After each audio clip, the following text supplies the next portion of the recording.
सादगी, कर्तव्यपरायणता के मिसाल लाल बहादुर शास्त्री जी हमारे देश भारत के द्वितीय प्रधानमंत्री थे। लाल बहादुर शास्त्री जी ऐसे व्यक्ति थे जिन्होंने समाज के बेहद साधारण वर्ग से अपना जीवन शुरू कर देश के सबसे बड़े पद को प्राप्त किया था।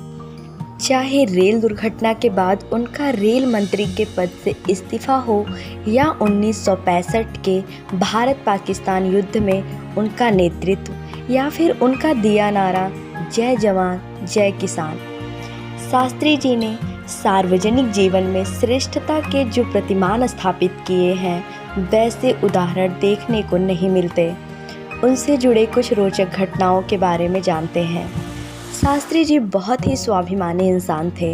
एक घटना इसी पर आधारित है।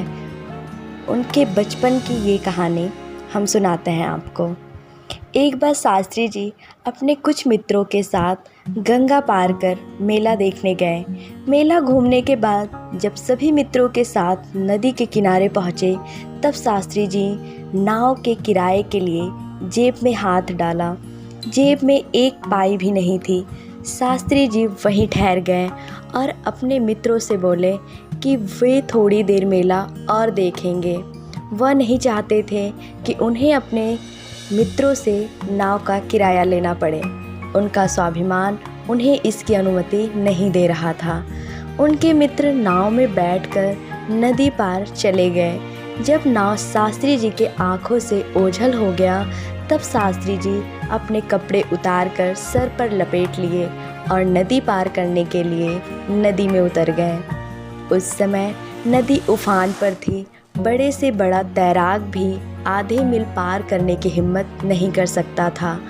पास खड़े मल्लाहों ने भी शास्त्री जी को रोकने की कोशिश की, पर शास्त्री जी उस समय किसी की न सुनी। किसी भी खतरे की परवाह न करते हुए नदी में तैरने लगे।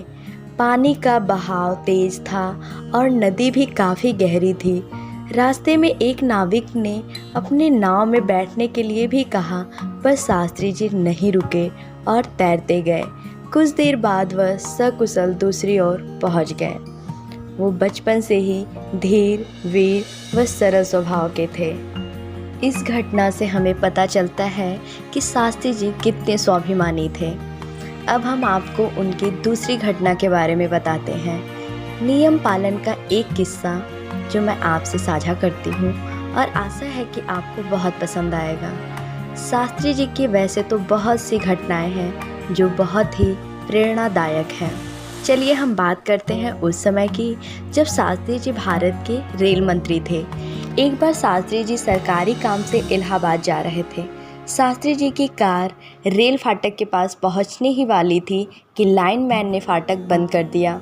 शास्त्री जी के स्टाफ का एक सदस्य लाइनमैन के पास दौड़ता हुआ पहुंचा और बोला, फाटक तुरंत खोल दो, कार में रेल मंत्री बैठे हैं। लेकिन लाइनमैन ने फाटक खोलने से मना कर दिया और बोला, मैं नहीं जानता कि कौन रेल मंत्री है और कौन प्रधानमंत्री। मैं तो केवल अपनी ड्यूटी कर रहा हूँ। जब आने वाली गाड़ी यहाँ से गुजर जाएगी तब मैं फाटक खोल दूँगा। स्टाफ का अफसर लौट आता है और कहता है कि श्रीमान, वह आदमी बड़ा ही जिद्दी है, उसके विरुद्ध सख्त कार्यवाही करनी चाहिए। दूसरे दिन लाइनमैन की तरक्की की सूचना जब सबको मिलती है तब सब आश्चर्यचकित रह जाते हैं। जो अपना ड्यूटी ईमानदारी से करते थे उनकी शास्त्री जी बहुत इज्जत करते थे। लाइनमैन की ईमानदारी शास्त्री जी को बहुत पसंद आई, इसलिए लाइनमैन का प्रमोशन हो चुका था। इसलिए हम सभी को अपना कर्तव्य, अपना कर्म, अपनी ड्यूटी ईमानदारी से करनी चाहिए। शास्त्री जी सभी का सम्मान करते थे, सभी के प्रति सम्मान का भाव रखते थे। एक बार की घटना है जब लाल बहादुर शास्त्री जी केंद्रीय गृह मंत्री थे। उनके निवास स्थान का एक दरवाज़ा जनपथ की ओर था और दूसरा दरवाज़ा अकबर मार्ग की ओर था। एक बार दो स्त्रियां सर पर घास का गट्ठर रखकर उस मार्ग से निकली तो चौकीदार उन्हें डांटने लगा। उस समय शास्त्री जी अपने बारामदे में बैठे कुछ शासकीय कार्य कर रहे थे। उन्होंने जब चौकीदार के डांट फटकार की आवाज़ सुनी तो बाहर आ गए और पूछने लगे क्या बात है। चौकीदार ने सारी बातें बता दी।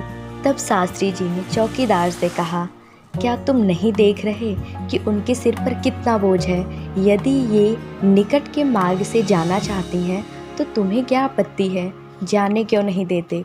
जहाँ सहृदयता हो, सभी के प्रति सम्मान का भाव हो, वहाँ सारी औपचारिकताएं एक तरफ रखकर वही करना चाहिए जो अपने कर्तव्य की परिधि में आता है।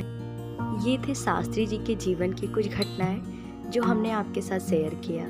आप चैनल को सब्सक्राइब करिए, वीडियो लाइक करिए, शेयर करिए और कमेंट करिए। Thank you.